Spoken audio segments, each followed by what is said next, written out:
साथियों नमस्कार। एक नई वीडियो में मैं निर्दोष मलिक आप लोगों का स्वागत करता हूं।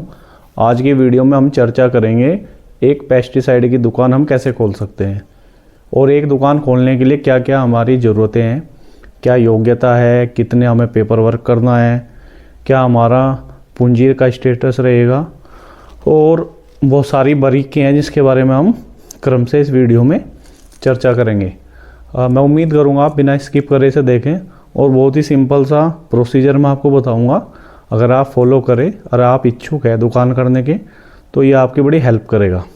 तो चलो स्टार्ट करते हैं एक नई वीडियो आपके अपने YouTube चैनल गन्ना चौधरी 007 पर।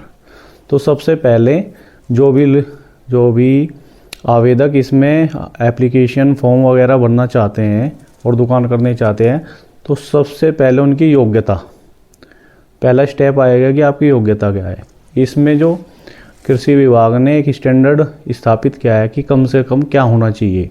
तो इसमें हम बताएंगे आप BSc एग्रीकल्चर हो, MSc एग्रीकल्चर हो या MSc आप केमिस्ट्री, तीन चीज़ें भाई BSc एग्रीकल्चर, MSc एग्रीकल्चर या MSc केमिस्ट्री से।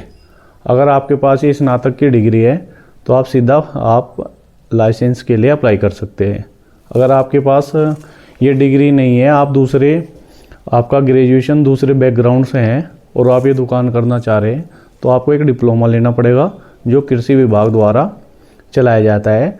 स्टेट गवर्नमेंट उसे परमिशन देती है और उसके आधार पर आपके लाइसेंस बन जाते हैं। तो योग्यता के बारे में आपका हो गया। तो इसके बाद एक विषय आएगा कि भाई हमें जो लाइसेंस बनवाना है वो कौन सा बनवाना है। एक लाइसेंस होता है आपका पेस्टिसाइड लाइसेंस, जो कीटनाशक होता है, जिसमें बहुत सारी दवाइयाँ, ये कीटनाशक आपका जो पेस्टिसाइड है ये आते हैं। इसको देखते हैं जो ज़िले के अधिकारी होते हैं वो होते हैं PPO, प्लांट प्रोटेक्शन ऑफिसर, ये उनके अंडर में आता है। दूसरा लाइसेंस बनेगा आपका फर्टिलाइज़र का, जिसमें आपका खाद मतलब ये आप DAP, यूरिया, NPK, आपका रामबाण, इस तरह के जो खाद आते हैं वो आते हैं फर्टिलाइज़र के लाइसेंस के अकॉर्डिंग। और तीसरा होता है आपका सीड का लाइसेंस। तो दो अधिकारी अक्सर ज़िलों में होते हैं, एक होते हैं प्लांट प्रोटेक्शन ऑफिसर PPO बोलते हैं और दूसरे होते हैं DO साहब। तो इन्हीं के अंडर में कोई ये प्रोसीजर होगा। आप इसे ऑनलाइन भी फॉर्म भर सकते हो, ऑनलाइन फ़ीस जमा कर सकते हो या फिर आप कृषि विभाग में जाके, अक्सर कृषि विभाग जो है आपका विकास भवन में होते हैं, आप वहाँ जाकर भी कृषि कर्मचारियों से बात करके इस प्रक्रिया को पूरी कर सकते हो। इस लाइसेंस बनने के बाद जब आप लाइसेंस को फिलअप करेंगे तो उसमें एक चीज़ आएगा, एक पॉइंट आएगा आपका स्थान, आप दुकान किस जगह करना चाहते हैं। और जो ये स्थान है, आप जो कस्बा, जगह, गांव जो भी सेलेक्ट करना चाहते हैं, ये सबसे इम्पोर्टेंट होने वाला है। होता क्या है कि जितना महत्वपूर्ण आपका स्थान है वो बहुत बड़ा फैक्टर होता है व्यापार चलने में। आपने देखा होगा बहुत सारी दुकानें खुलती है, वो ज़्यादा लंबे टाइम तक रनिंग नहीं करती, चल नहीं पाती, धीरे धीरे बंद हो जाती है। उसका एक कारण ये भी होता है कि जो पॉइंट है आपका, जहाँ बैठे हो या बैठने चाहते हो, कितना बढ़िया है। एक तो वहाँ देखो कि आप जहाँ बैठे हो वहाँ आवागमन के साधन क्या है। आजकल ये नहीं रहा कि भाई आप किसी बस स्टैंड के पास ही करोगे या ऐसे करोगे। सबके पास साधन संपन्न है, किसानों के पास व्यवस्था है, वे अच्छी जगह आ सकते हैं। तो मेरा मानना है जहाँ भी आप स्थान सेलेक्ट करें उस जगह पे इतना स्पेस हो कि किसान का ट्रैक्टर आराम से खड़ा हो जाए, बुग्गी, ट्रैक्टर, गाड़ी, बाइक जो भी वो लेकर आए, वहाँ भीड़ ना हो। ज़्यादा भीड़ भाड़ वाले एरिया में किसान बचता है कि अपना वाहन हम कहाँ खड़े करें। एक तो ये चीज़ है। और ये स्थान आपको उस एप्लीकेशन फॉर्म में भरना होगा कि मैं यहाँ इस जगह दुकान करना चाहता हूँ। तो ये सब चीज़ें फिलअप होने के बाद ये तो हो गया आपकी पेपर वर्क करने के बाद सबसे इम्पोर्टेंट जो आपके सामने समस्या कह लो या ये होगा कि हमें अब क्या करना है। देखो बहुत सारी व्यापार में बहुत सारी चीज़ों की ज़रूरत होती है। उसमें सबसे बड़ा फैक्टर होगा इस लाइन में जो हमारी दवाइयों का काम है, एज ए डॉक्टर, चलो डॉक्टर भी नहीं कह सकते, आप दुकानदारी कह लो, इसमें एक अनुभव होता है कि आपको अनुभव कितना है, किस फसल में कौन सी दवाई किस डोज पे पड़ेगी, कब डलेगी, हर अवस्था पर दवाई की मात्रा कम या ज़्यादा हो जाती है, किस दवाई के गैल आपको दूसरी दवाई किस डोज में मिलानी है, ये बहुत सारे फैक्टर होते हैं और ये काम आएंगे आपके अनुभव से ही। अगर कोई आदमी सीधा सीधा सोच रहा है कि भाई मैं दुकान कर लूँ और मुझे नॉलेज नहीं है, ऐसे ही बैठ के सीख जाऊँगा, या मैं खेती करता हूँ मुझे बहुत सारा ज्ञान है, तो वो अपना नुकसान ज़रूर करेगा। आपने अक्सर देखा भी होगा जब नई दुकानें खुलती है बहुत सारे लोगों का खेत कोई पीले पड़ जाते हैं, कई बार फसल भी फूक जाती है। वो सब इसी वजह से होता है कि उन्हें प्रॉपर जानकारी नहीं होती। अगर आप दुकान खोलने की सोच रहे हैं तो मैं आपको एक एडवाइस दूंगा कि आप 6 महीने साल भर किसी दुकान पे या किसी कंपनी में ये चीज़ें देख लें कि आप किस चीज़ को किस दवाई को कैसे आप दोगे। तो आपका योग्यता हो गया, स्थान हो गया, अनुभव।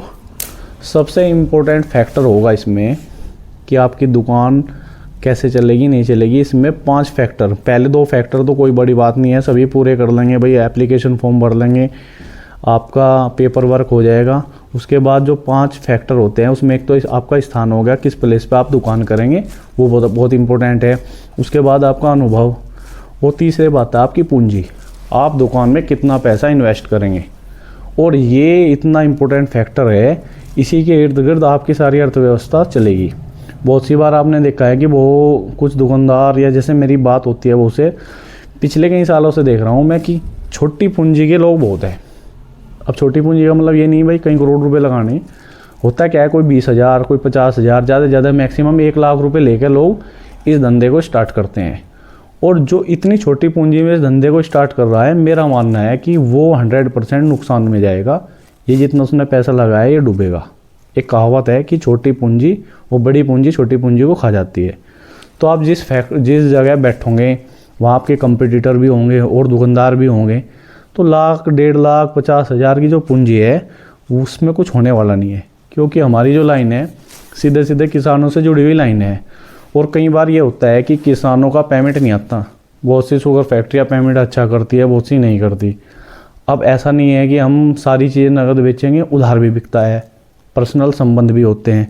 तो पूंजी आप जो लगाओ, मेरा अनुमान है जितनी भी आप पूंजी इसमें डालने चाहते हो, जिसे हम कैपिटल बोलते हैं, वो इतनी होनी चाहिए कि एक तो आप जितना जिस प्लेस पे आप काम कर रहे हैं उस पॉइंट पे 4-5 गांव बिल्कुल लगने चाहिए। भाई आप सिंगल एक गांव में बैठे हो तो एक ही गांव के कस्टमर वहाँ आएंगे। अगर आपका पॉइंट ये है कि आपके पास 4-5 गांव लगते हैं तो 4-5 गाँवों की जो सेल है उसमें अगर हम नए स्टार्टिंग में 20% 30% भी सेल लेंगे तो क्या उतनी पूंजी हमारे पास है, उतना माल खरीदने की हमारी परचेजिंग कैपेसिटी है, उधार बांटने की कैपेसिटी हमारी क्या है। तो मेरा मानना है अगर आप 1 लाख 2 लाख रुपए लगा रहे हैं तो इस लाइन में मत घुसना, आपका पैसा डूब जाएगा। अब वो कैसे डूबेगा मैं बताता हूँ। आप सपोज करो 1 लाख का माल लेकर आए, आप धीरे धीरे करेंगे, वो 1 लाख का जो माल आप लेकर आए वो सारा नगद नहीं बिकेगा, कुछ तो आपका स्टॉक में होगा, उसमें कुछ उधार जाएगा, कुछ कैश बचेगा। तो धीरे धीरे जो ये प्रक्रिया चलेगी इसमें आपको दोबारा पैसे चाहिए होंगे दुकान में जो माल बिकेगा उसे भरने के लिए, क्योंकि 100% तो आप कैश बेच ही नहीं रहे, तो आप फिर दोबारा पूंजी डालोगे। अब आम जो हमारे यहाँ का वेस्टर्न यूपी की हम बात करें, यहाँ का जो स्ट्रक्चर है उसमें क्या होता है, हमारे माँ बाप बड़े जो हैं वो हमें 1,50,000 रुपये दे के स्टार्ट करा देंगे। फिर हम दोबारा कहेंगे वे हमें फिर हेल्प करेंगे, या तो वे हमें पेमेंट जो हमारे गन्ने का पेमेंट आया है वो देंगे, या केसीसी निकाल के देंगे।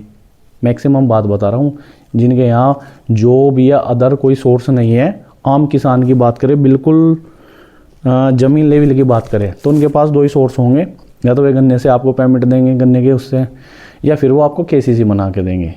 केसीसी लगभग सभी के बने हुए हैं।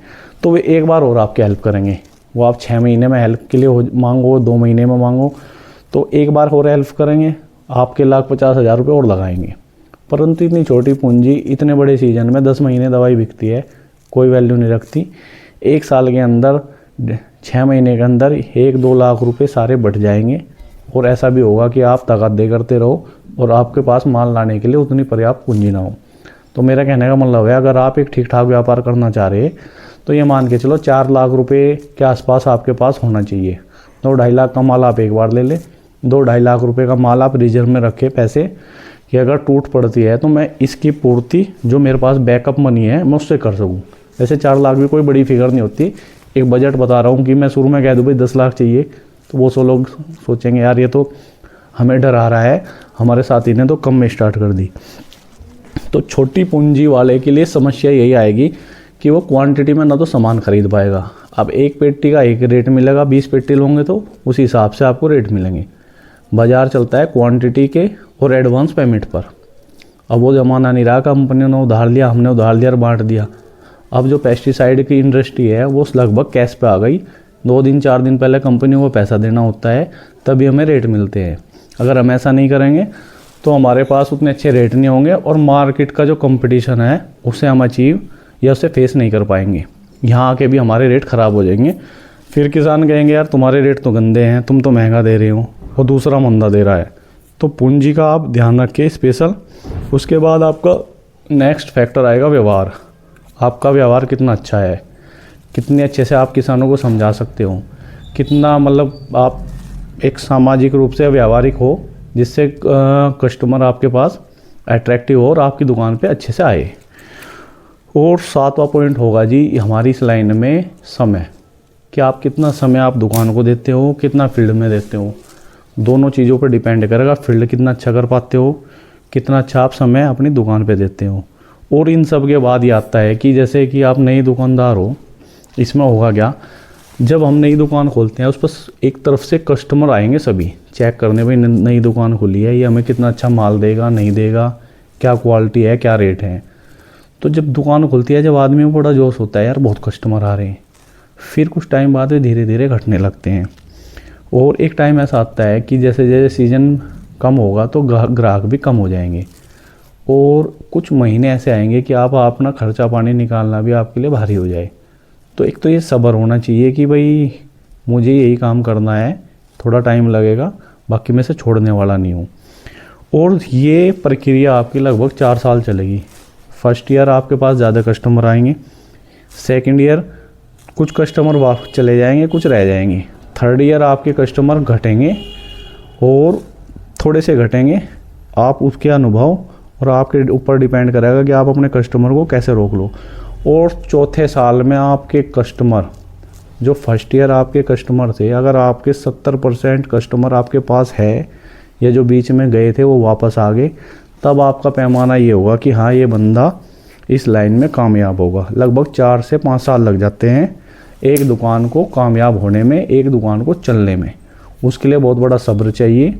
जिन लड़कों की उम्र कम है, जो आप मान के चलिए आप भी 25 से 30 साल की एज के जो बच्चे हैं या लड़के हैं, अगर वे इस लाइन में आना चाह रहे हैं तो मैं उन्हें कहूँगा कि आप इस एज में बिल्कुल ना आइए।